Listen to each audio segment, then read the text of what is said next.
Good afternoon, and welcome to Best Practices for Securing Third-Party Managed Devices, a health system CIO meeting production sponsored by Medigate by Claroty and Optiv. Just a little housekeeping before we get started. My name's Anthony Guerra. I'm the editor-in-chief of Health System CIO, and I'll be your moderator today. We're looking forward to your participation. You can send in your questions or comments at any time in the Q&A box, and we will take those later in the program. Just so you see how we're going to spend our time, first we're going to go about 35, 40 minutes with our main panel discussion featuring Clayton Phillips, CIO at West Tennessee Healthcare, Tom Finn, Market Development Manager at Medigate by Claroty, and Brian Bradley, Healthcare Services Technical Manager with Optiv. So let's jump right in. Great conversation. Looking forward to having today.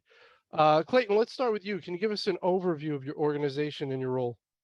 Yes, sir, definitely. Hey, good afternoon. Nestled between the west of us is the home of rock and roll and the renowned St. Jude's Children's Hospital in Memphis. And to the east of us, the home of country music and Vanderbilt in Nashville sits West Tennessee Healthcare. West Tennessee Healthcare prided itself on 70 years of giving service to our community. We have we service area of about 9,000 square miles, covering 19 counties and area in southeast Missouri. Trust was been given to us because of the compassionate care that we've given. We have about 90 facilities throughout the West Tennessee area. Very good, Clayton. Thank you. Tom? Yeah, Tom Finn. I'm the Director of Market Development for Medigate, now Medigate by Claroty. As most of you may or may know, Medigate was acquired by Claroty this past January, hence the awkward Medigate by Claroty. I spend almost all of my time working with our integration partners, do a lot of the content development around that, and as such, find myself doing things like this and speaking at industry events about the emerging value of integrations that are spanning now a much larger ecosystem than it was 4 or 5 years ago. Very good, Tom. Thank you. Brian? Hi, Brian Bradley from Optiv. About 8 years at Optiv, 25 plus years in healthcare. I head up everything that healthcare related for Optiv. That includes any of your risk and compliance type needs, as well as we do high trust. And then I'm also the founder of the Optiv Healthcare Center of Excellence. All right. Very good, Brian. Thank you. Okay. Tom, we're going to start with you. Let's start with some definitions. Explain the difference between managed and unmanaged medical devices. And can you provide some examples of security incidents caused by third-party managed medical devices? Wow. Okay, let's see. There's a lot of anecdotal definitions, but I think the short and sweet of it is in the IT realm, where IT professionals are managing devices generally through the use of tools, for example, vulnerability management tools where they can do scanning, active probing, where devices tend to have agents installed on them. Those are generally considered managed devices. And use common sense as well here. They're either under management, they're tightly wound, or they're not. Unmanaged devices tend to be those medical devices, IOMT in the healthcare realm, that you cannot install an agent on. Most health systems have a policy where they will not scan those devices. They need to be discovered passively, and they need to be managed completely different, generally by a completely different group of technology management professionals that fall under, for example, the biomedical and clinical engineering professions. With respect to the problems with unmanaged as opposed to managed devices, I'm not an encyclopedia on this stuff, but I'm going to quote a lot of stats here because I've written some some papers on it. 82% of health systems were experienced some breach over the last couple of years. 63% of those, according to the data, originated through an unmanaged device of some sort, generally a medical device. Of those 63%, you're looking at roughly 34% as ransomware, and we're all familiar with the problems of ransomware. I think an interesting stat here I can add is that roughly a third of that 34% ended up paying the ransom, and about 69% of them got their data back. So in talking in terms of specific incidents, the one that comes to mind that falls out of this morass of different types of exploits was a health system that was proud to announce that it received its data back after having paid the ransom, and somehow or another thought it was off the hook. Spoken during a press conference where that breach ended up costing the health system well over $65 million. So we've heard about those incidents. They're not always that profound, but they're all painful. And the unmanaged device realm seems to be the most exploitable point of entry. Very good. Brian, your thoughts? I think, I mean, as far as the unmanaged, is definitely probably the biggest concern. Along that area is also, how they're the different steps. I think is very interesting in how organizations are addressing that issue. Very good, Clayton. Yeah, just to add to that, I look at it from a inventory management perspective. I started my career cutting my teeth on Cisco switches and routers and things of that nature. Managed devices are usually those that are able to scan, gather a unique serial number, and can be automatically mapped into an asset type.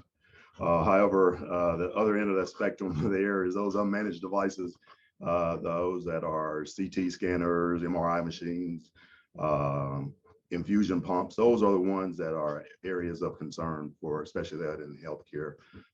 Usually, and that's because of FDA regulations saying that they can't add any agents or any antivirus to that. So again, those are the ones that are of very grave concern for the healthcare, especially here at West Tennessee Healthcare.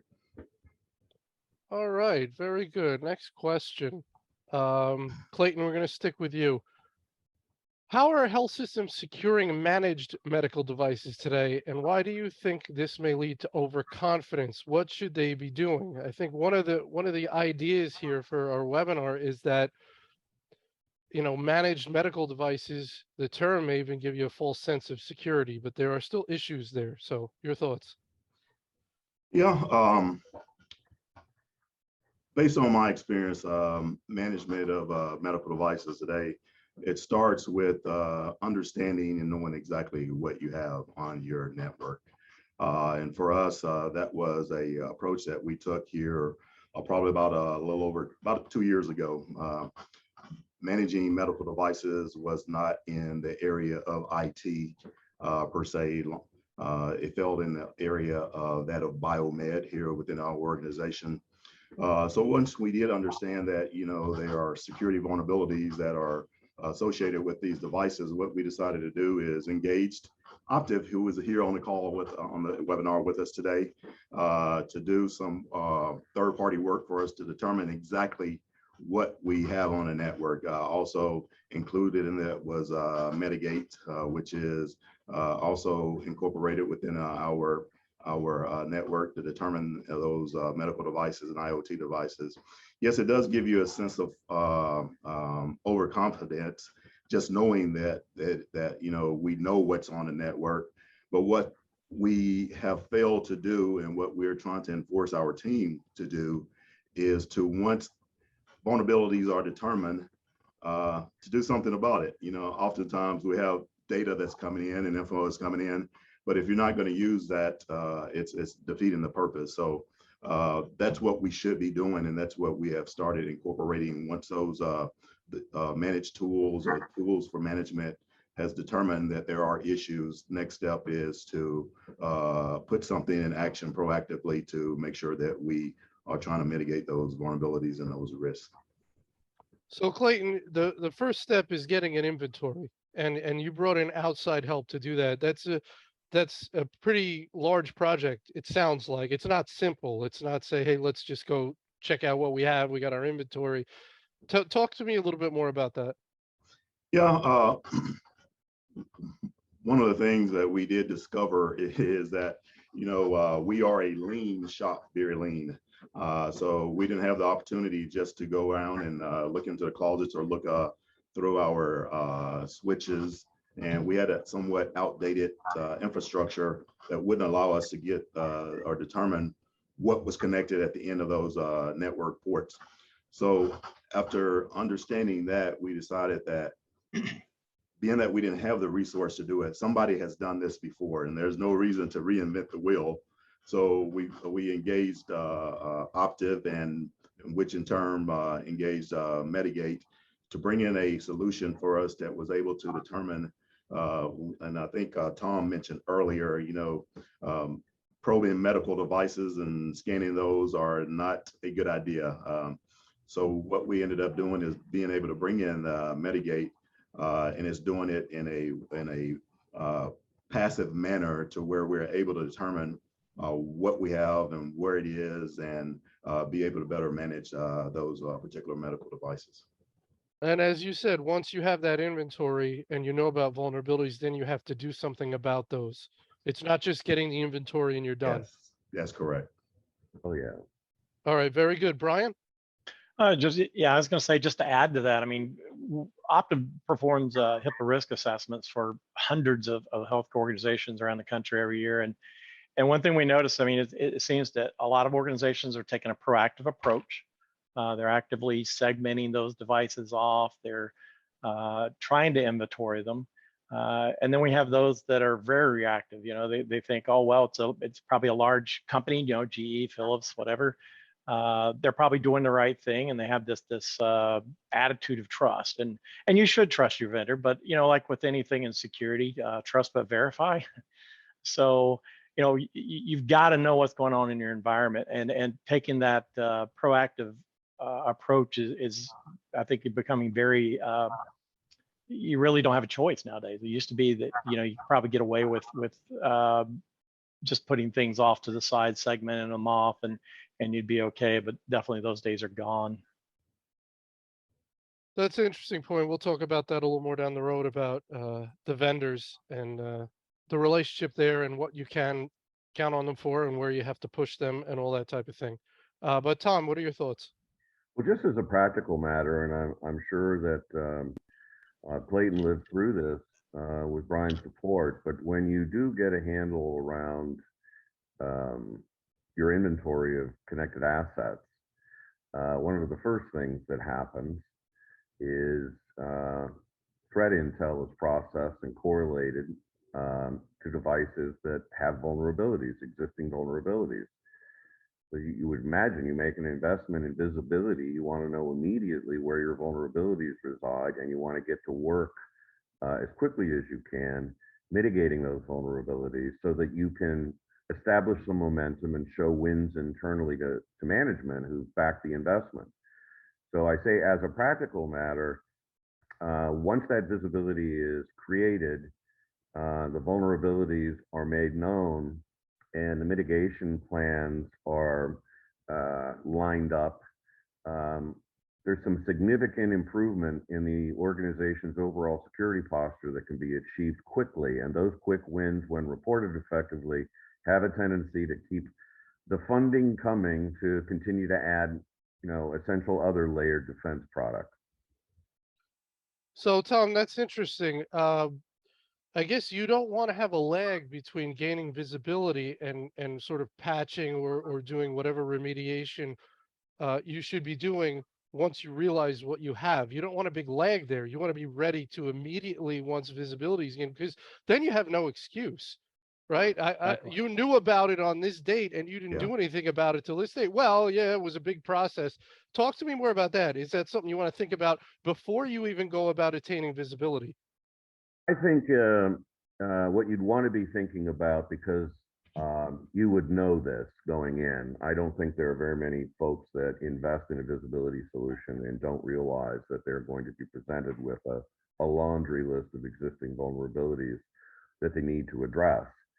So prioritizing them is something that has probably been thought about based on the service line and other practical business elements of the discussion that take place. But I would say having an understanding or anticipating the compensating controls that are going to need to be exercised to address those vulnerabilities, especially in medical devices, is something that was probably discussed, throughout the evaluation process of the visibility tool. And I hope I'm not talking around it too much here, but the most prolific driver of our business is segmentation or some sort of a containment strategy. And so generally speaking, the quickest way to address these existing vulnerabilities of unmanaged devices is to get them segmented so that when something bad happens, at least you've got the problem contained. Clayton, is there anything there in terms of an issue of a lag between visibility and remediation? Is that something to be concerned about, or you think that's a non-issue? It's a concern. And one of the things that really sent up a red flag for me is a conversation that I had with our chief legal officer, our attorney. And what she said is, Clayton, if those vulnerabilities are discovered and there's a lag between the time that they are discovered and something is done to mitigate that risk, that's called negligence. And there's no due diligence process there. So that really incited me to do all the things that we needed to do. And that's why I pushed the team quite a bit. Hey, once it's discovered, annotate it, work on mitigating that risk. So there need to be no lag in between that time. Very good. Very good. And just Okay. one other comment Yes. on the segmentation piece. I mean, we come across a lot of hospitals, and I think almost every organization knows segmentation is something they should do. But depending on the size of the organization, the age of the equipment, things like that, I mean, it's a monumental task to add that segmentation to a network. So it's definitely something that IoT devices, out of the picture, that's still something that every organization should be thinking about now, because it plays a role in just about every aspect of your security. Well, let's Brian's talk. right. No, Go ahead, Tom, please. Go ahead. no, I was just going to say, Brian's right. It's not always an option, but there are things through the visibility that's provided that, low-hanging fruit, like cleaning up VLANs, as an example. You have exposure to mixed VLANs and easy opportunities to make improvements. And I want to say I thought what Clayton said there was significant, because I believe that negligence has been redefined in the current setting.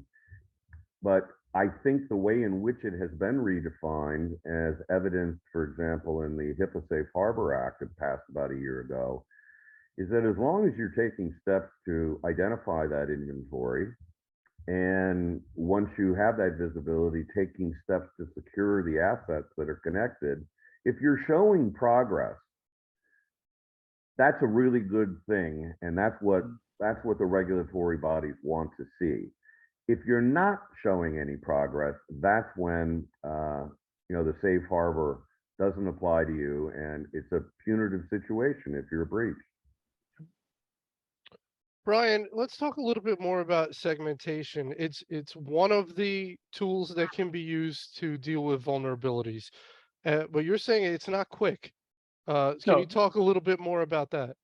Sure. I mean, depending on the equipment, and right now it seems to be most of the organizations I come up with, it's staffing, right? Everybody's experiencing staffing issues right now. but just the planning, the design of implementing segmentation, especially if you've got equipment that needs to be upgraded, things like that. I mean, it's just a monumental task. But then again, it should be your first step. It really should be, because I mean, based on that, you can secure your administrative paths to your equipment. You can start segmenting your IOMT equipment. There's just a whole host of things that you can do, but it starts with that segmentation. Clayton, any thoughts on that? Yeah, I definitely agree. And um, because of the risk assessment we were able to do here a couple of years back, it showed us what areas of concern, and that some of that was that of older equipment. And because we could show this to our board, we were funded like never before for network infrastructure and security. So right now we're in the middle of a rip and replace of a complete network infrastructure. So the beauty of that is that we have the ability to design that segmentation as we're putting it in. And for my network engineers and the security guys, I mean, they're like kids at a candy store during this implementation, because they have a desire to want to do it the right way. So yeah, definitely segmentation is the way to go in order to mitigate a lot of these risks. I would just add very briefly, because this is important. The segmentation marketplace from a technology solution provider perspective is in the process of being big time disrupted. There's a lot of new capability that is surfacing, and to the point that Clayton just made, with new infrastructure, there are going to be things that he's going to be able to accomplish at the access switch layer that makes his segmentation project almost unrecognizable to those that were executed or are ongoing over the last few years. It's a good thing, but we've moved from, for sure, segmentation being this never-ending science project to a place now where it can be accomplished, and there are new technologies emerging that the audience ought to investigate.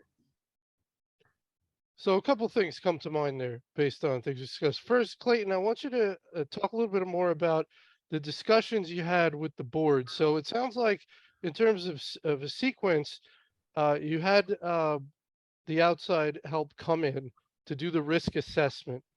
You take the risk assessment to the board, and you say to the board, here's what's going on. And when you present it in the proper business terms and related to the business, they say, well, we don't want any part of that. So here, whatever you need, make this stuff go away, because we read newspapers too, and we don't want to be in them. So is that sort of the sequence you would recommend to your colleagues? Is you need to get the big picture, maybe bring in some outside help to get the picture, the risk picture, then you take that to the board and tell your story? Most definitely. I mean, you have to have the ammunition, and both Medigate and Optiv provided us that ammunition. Previously, we didn't have that to present to the board in a manner in which they would understand it. But it's a wonder what graphs and colors can do to get our board to understand, the significance of those risks. That, coupled with the major breaches that you've seen with healthcare and the influx of that over the last couple of years, that of the Colonial Pipeline and solar winds. So all of those things factored into the board understanding exactly what we were up against in regards to making sure that our patient data is secure, confidential, and integrity remains intact. Brian, you understand when you're brought in for engagements, the sequence, right? It may be come in and do an assessment and provide me with information that I can then take to the board. Is that a lot of times what the dynamic that's going on? Correct. I mean, almost usually when organizations, especially obviously in healthcare, they're either trying to meet their PI requirements, attestation requirements, or they know they've got issues, and they're maybe a new CISO is just taken over, and they're trying to get a handle on where the organization's at.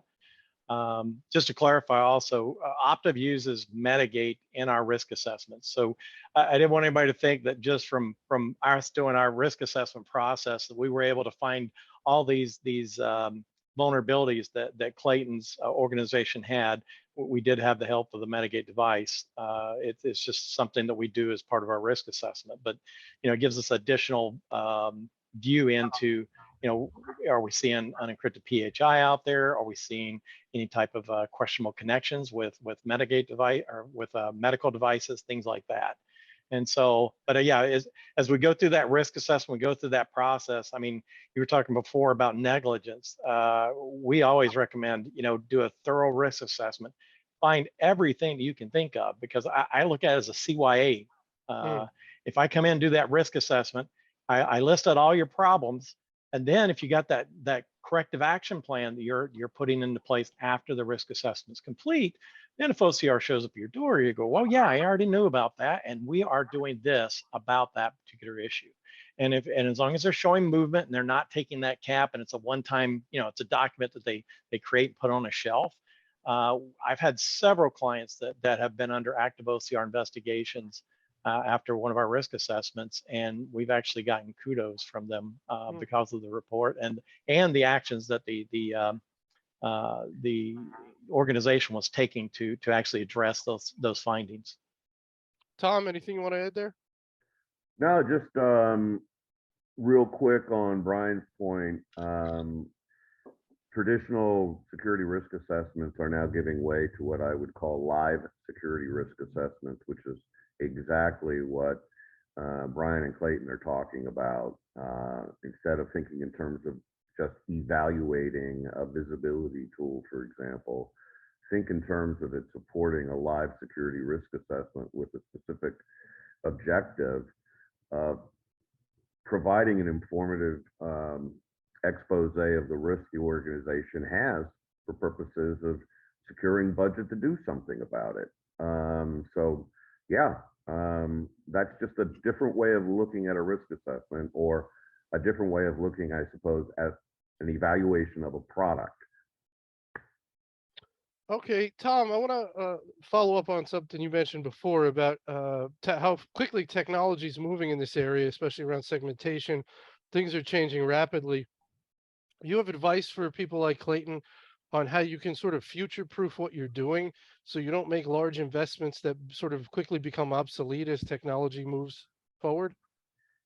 Well, gee, I don't want to get into the business of promoting one vendor versus another, but I would say that if you investigate what the analysts are all saying, they're suggesting that the network access control marketplace is going to be completely disrupted over the next few years with technologies that incorporate or integrate the visibility and visibility that is not just limited to device identities, some attribution, but as Clayton well knows and Brian knows, visibility that includes, for example, the recommended security policies for those devices, and making that available in now through, let's say, what's referred to as an access control list that could be moved into a NAC, or in real time at the access switch layer, these decisions can be made. And that's where the new technologies are heading. And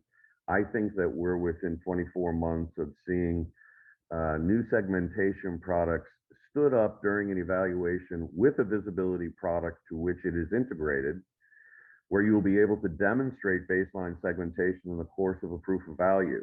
Now, that's a big move forward relative to a 2-year project to try to get to the same place. So my advice is to understand that there are significant improvements being made here, and check out what the big analyst firms are saying about it.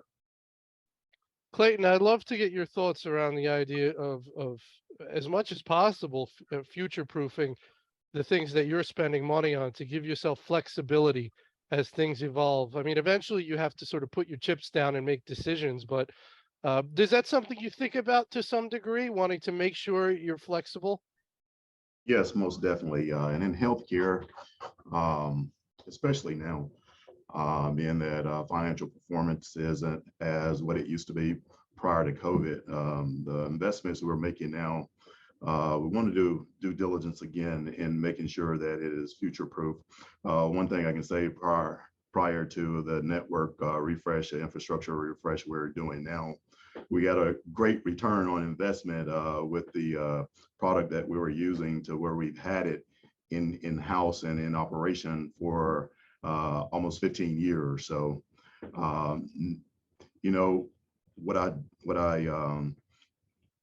tasked our third-party vendor with in future proofing it is, hey, I want the same resilience, the same return on investment in what we're doing now, being that, especially, at that time, there was no IoT. Now everybody and every doctor and every patient have a desire to have connectivity within our network. So we had to make sure that it's robust enough for not just now, but 8, 12, hopefully not 12 years, but at least 10 years from now. Brian, anything there you want to touch on? I think they've covered it. I mean, I think I see a lot of companies go out and I see companies put a lot of thought into what they're purchasing and putting, especially the comment that Tom made about, company goes in and buys a tool and not realizing, what are the consequences of what that tool is going to provide you. You need to act on it. But I sadly, we've done a lot of security assessments where I've seen security managers, CIOs both go out and buy a ton of security products, put them in place, and now they've got all this data, but they do nothing with it, right? So they're actually making their increasing their level of risk, because now you can prove you knew about these vulnerabilities, but you didn't do anything about it. And it's not through, I mean, I know technically it is negligence, but I mean, they just don't have the staff to deal with it. But it all comes into that you need to, when you're approaching these types of purchases and as your security program in whole, I mean, you need to approach it from a strategic standpoint. It's not a, hey, that looks pretty, let's put that in, so. Right. Go ahead. I just would add, because I think Brian's touching on a point which I'm sure Clayton has felt. As you continue to add these layered defense solutions, false positives explode, and it is a oft overlooked problem. It is a double-edged sword. It's not just, now I know my vulnerabilities, so I better do something about it. It's, I've received budget to put in a smart stack here, and I've got so many false positives, I don't even know what matters anymore. That's an area where I think we're going to see some solutions emerge, where the collaboration between vendors like Medigate and the device manufacturers are going to start to have an impact. But that's another story. It's just something that needs to be out there. You add in these tools, you explode the number of false positives. Yeah, I mean, it's such a good point. You can't sort of use all your resources on finding out the issues and leave nothing left for dealing with them. That's a bad place to be. Clayton, were you going to say something? Yeah, I mean, we just want to highlight the beauty of the tool. Just prior to the risk assessment that Optiv did for us, had another company come in and did a risk assessment without the tool. And it was based on policy, procedures, administrative safeguards, things of that nature. And I'm scoring really, really high. And then when Brian came in with the tool, I'm like, what happened between these 2 years? So the beauty of that tool is showed a true depiction of where we really were. And the thing again about the tools, and Tom hit on it again, we also implemented a SIM solution, and we are inundated with information left and right. And I'm like, okay, another company called, hey, I have this product. I'm like, that's not a problem I have right now. The problem I have is how to ingest this information I have right now and take care of it and make sure that those things are moved upon. So I just wanted to highlight, the beauty of having that tool in regards to the risk assessment. Now, Clayton, if you were a bad executive, you would have thrown him out and said, "I want that other guy back who told me how good I was." And that does happen. Yeah, Yeah, but I had a conversation with the attorney again, and I don't look well in orange. So yeah. Very interesting. All right, let's talk a little bit more about the vendors because this is an interesting topic. Clayton, let's start with you. How are health systems managing medical device vendors in terms of vetting, connectivity, reevaluations? What is or should be the manufacturer's role in improving medical device security? I've heard CISOs say that health systems need to hold the vendors' feet to the fire in the sense that they need to put stronger language into contracts and stick to it. What are some of your thoughts? And some of these device vendors have a lot of power. You could be a small health system and you're trying to call one of the big device vendors, and you know they're not going to pay you too much mind in terms of changing the way they do things. But your thoughts there? yeah, a couple of stats in regards to that. Saw somewhere where only 24% of security teams confirmed that their organization collaborate with a third party to improve their security measures. About 57% of the organization don't even have an inventory of third parties from whom they share their data and their information. And 63% of data breaches were caused by security vulnerabilities introduced by a third party. For our organization,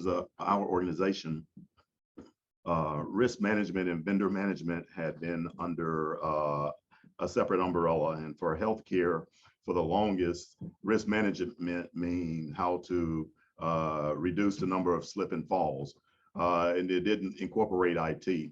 So after understanding that IT was a risk for the organization that equated to that of slip and falls, what we started to do is develop some risk management processes. It's in its infancy now.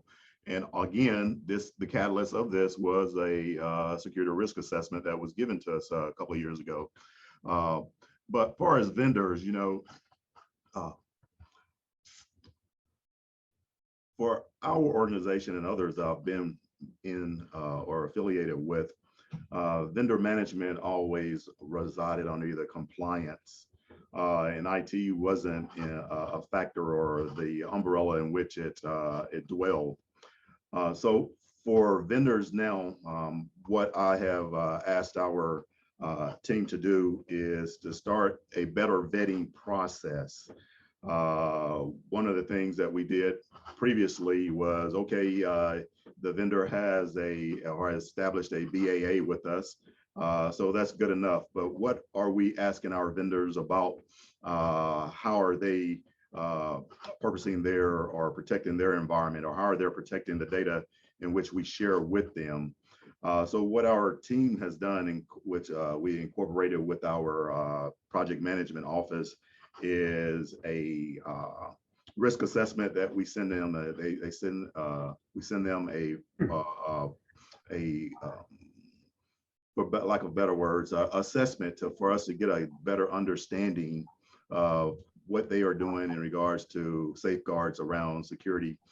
So that, and the thing about that is, once it's started, we have to do a reevaluation. And what we have done in the past okay, they came in 2005 and they maintained their relationship with us, but things have changed since 2005. Yeah, so right. Our goal now is to ensure that as we continue to do business with them, to make sure that we modify or check on their process to make sure that they are doing the same thing we are doing to ensure that they are held accountable for the protection of our data.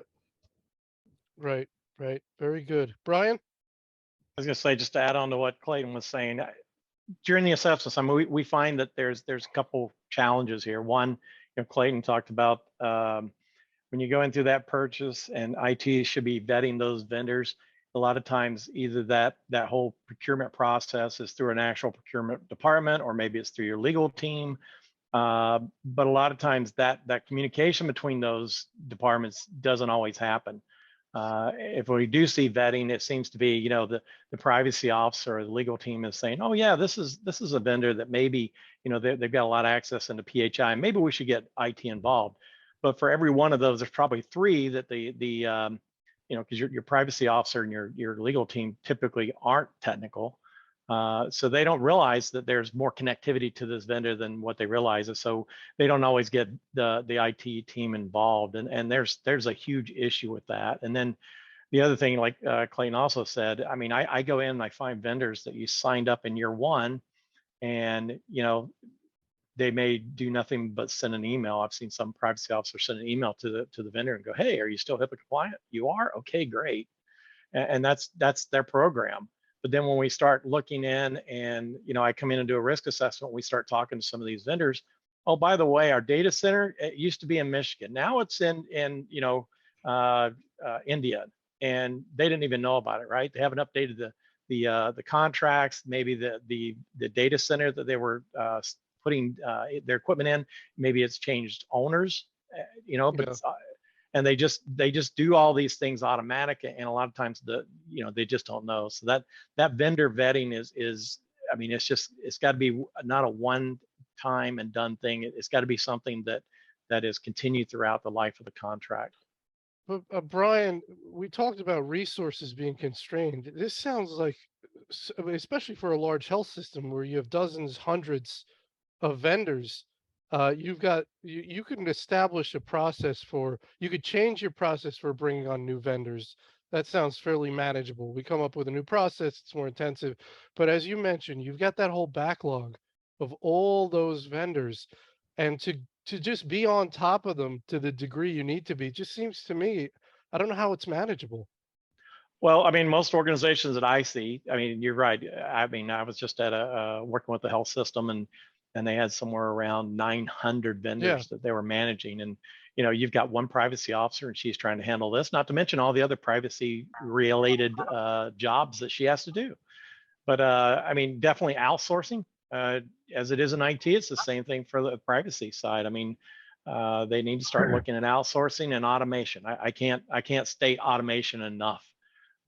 You've got to have some tool that tells you, that maybe automates the sending out of those questionnaires or assessments, whatever you want to call them, to the vendor, and then tracking, how are they doing, where are the issues, and then you've got to make sure you have that strong relationship between your IT department and your procurement, so that when, if he or she is managing that assessment process and it comes back and, oh, these issues are here, making sure that those issues get back to the IT team so they can actually deal with them. Because a lot of times I've seen it where the scoring on the assessment is not very good, but it stays right there in the privacy officer and never goes anywhere. And so the IT team still doesn't know about it.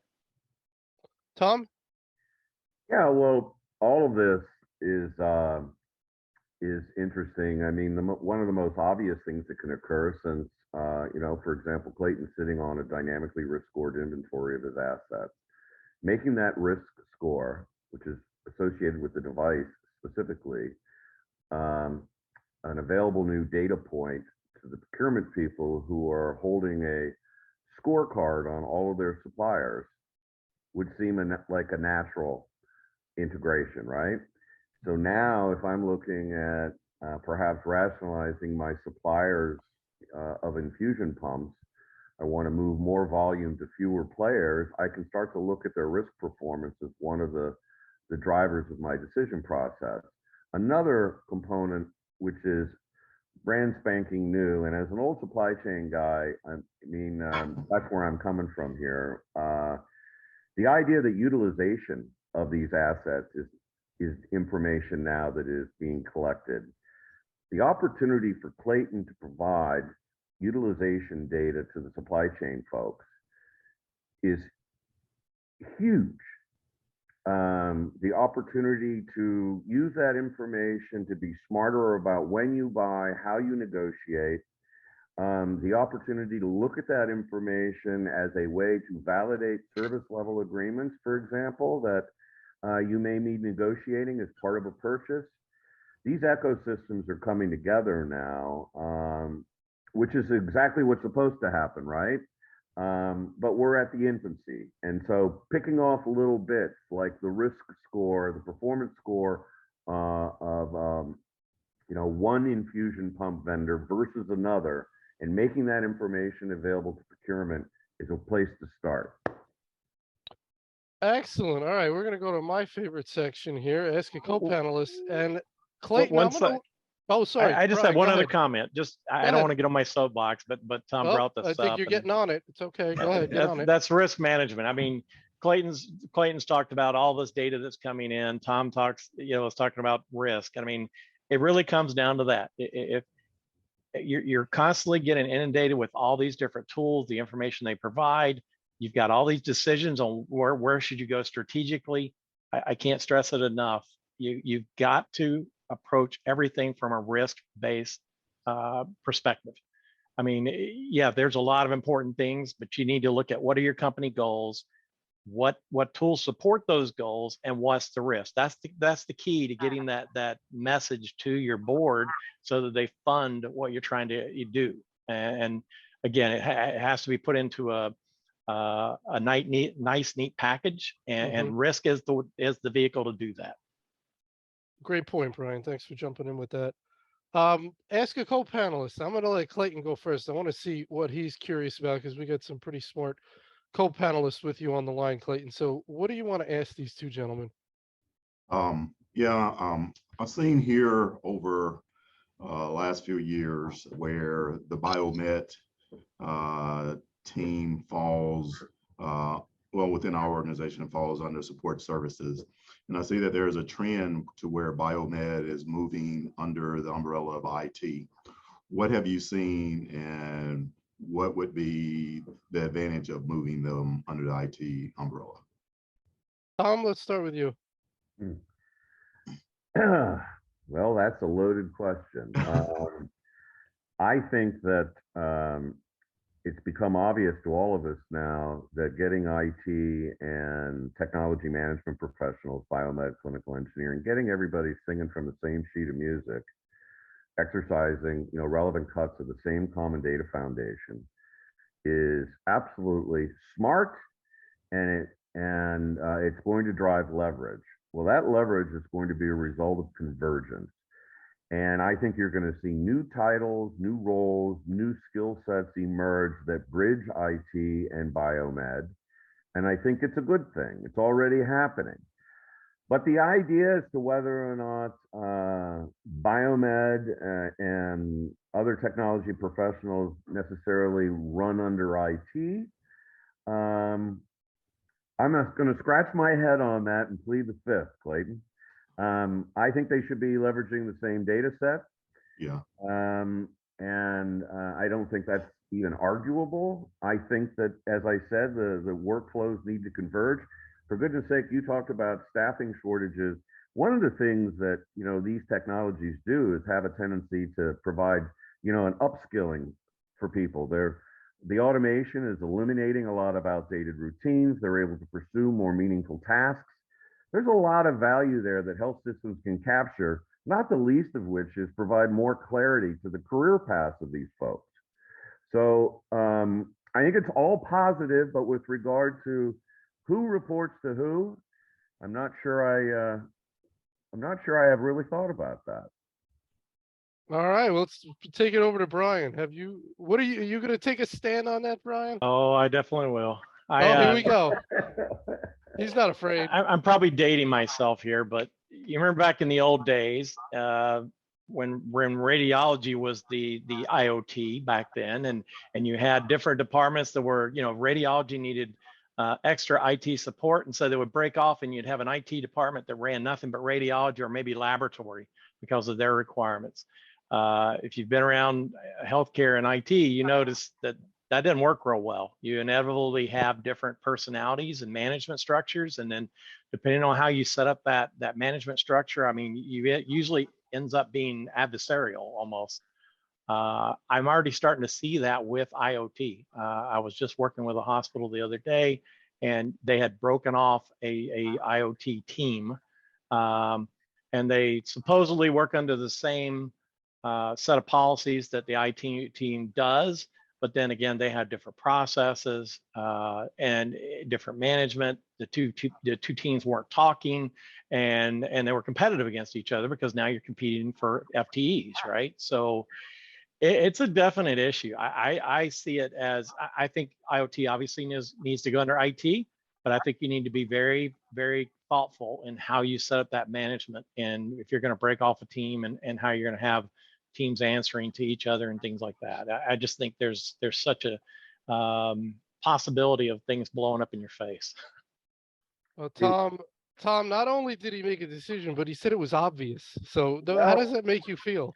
yeah, well, I guess that's the question of the day now. It's how I feel. No, I would just say that I think he's probably right, but what we do know is that in times of emergency, these different silos get together and try to figure stuff out, and that's definitely not sustainable practice. You give them a common data foundation and you get rid of what historically you could characterize as cross-functional competition and make it a cross-functionally collaborative environment. I don't mean to be buzzy here, but those are the right words. Getting these people together is a smart thing to do. Who ends up reporting to whom? I think as these new roles emerge, like a medical device engineer, for example, medical device security engineer,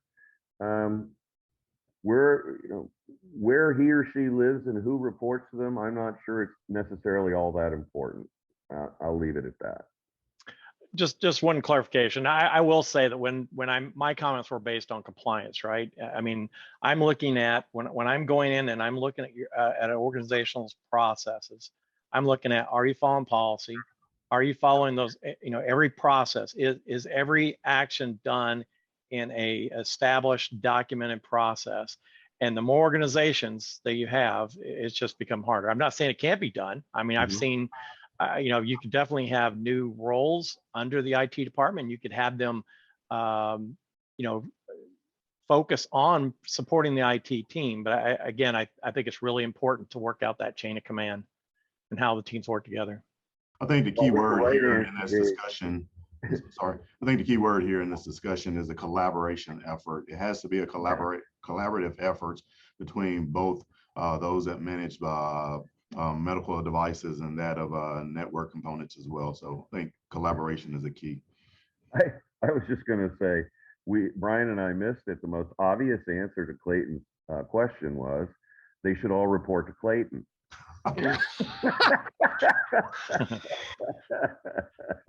I know Clayton well enough. That's not an answer he wants to hear. I was right. All right. Well, we only have very little time left. I just want to do a lightning round of final sort of piece of advice. And Clayton, let's position this to a CIO or a CISO at a comparable sized institution to yours, who's kind of grappling with these unmanaged and managed devices, and maybe doesn't know really where to start. Yeah, I think the key point of starting is to establish a partnership with a company such as Optiv, a company that has been down this road before.